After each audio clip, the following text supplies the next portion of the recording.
लेकर जब चंपक सेठ वापस गांव लौट रहा होता है, तभी उसे एक आवाज सुनाई देती है।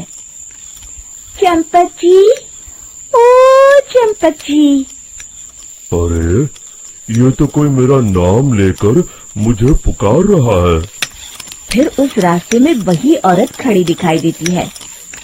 फिर क्या था, हरिया की तरह चंपक सेठ भी उस औरत के पास अपनी बैलगाड़ी लेकर जाता है और वो भी उसकी चिकनी चुपड़ी बातों के मुंह जाल में फंस जाता है। फिर चुड़ैल उसे भी अपनी गुफा तक ले जाती है और उसका सारा सामान लेकर गुफा में गायब हो जाती है। बेचारा चंपक सेठ लाचार होकर खाली हाथ गांव लौट आता है। फिर ये उस जंगल में रोज की बात हो जाती है। जो कोई भी शहर से कुछ लेकर गांव की तरफ लौटता, वो चुड़ैल उसे बेवकूफ बनाकर उसका सारा सामान लेकर गुफा में गायब हो जाती। एक दिन हरिया एक लकड़हारे को उसी जंगल की तरफ जाते हुए देखता है। फिर हरिया उसे रोकते हुए कहता है, अरे भाई, क्यों अपनी मौत को दावत दे रहे हो? मेरी बात मानो, आगे जंगल में मत जाओ, वहाँ एक बड़ी भयानक चुड़ैल रहती है। लकड़हारा हरिया की बातों को नजरअंदाज करते हुए कहता है, अरे भाई, मुझे पहले ही बहुत देर हो चुकी है, मुझे जाने दो भाई। शाम तक लकड़ियाँ काट कर शहर के बाजार में बेचना है। तुम अपनी ये कहानी किसी फुर्सत में बैठे इंसान को सुनाओ, मैं तो चला। इतना कहकर लकड़हारा वहाँ से आगे जंगल की तरफ चला जाता है। फिर अगले दिन गांव के मुखिया के घर के बाहर बहुत सारे लोग जमा हो जाते हैं। तभी हाथ में कुल्हाड़ी लिए खड़ा लकड़हारा कहता है, अरे मुखिया जी, अब आप ही हमें बचाइए उस जंगल वाली चुड़ैल से। हमारा सारा काम तो शहर से ही होता है। अरे मुखिया जी, उस चुड़ैल की वजह से तो मैं पूरी तरह बर्बाद हो गया हूँ। हम सबको मिलकर उस चुड़ैल का कोई इलाज करना पड़ेगा।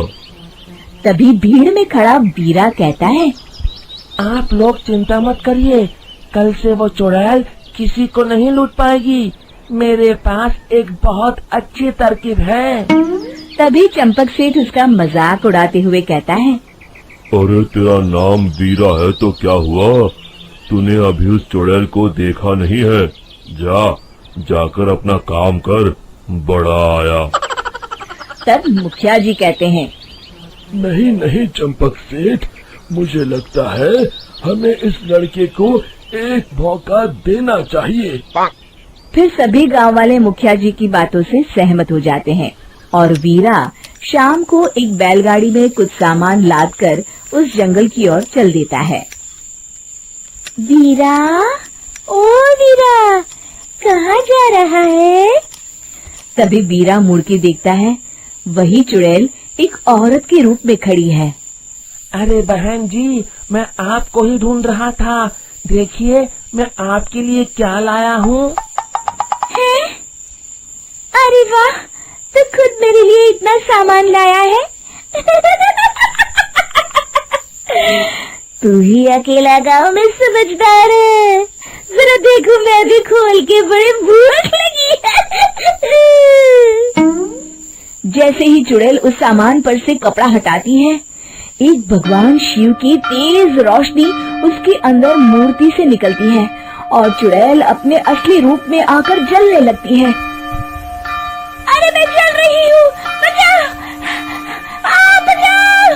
ओम नमः शिवाय, मर गई मैं! देखते ही देखते वो चुड़ैल राख के साथ उड़ जाती है और सभी गांव वाले भी वहां जाते हैं। शिक्षा बुराई पे सदा अच्छाई की ही जीत होती है।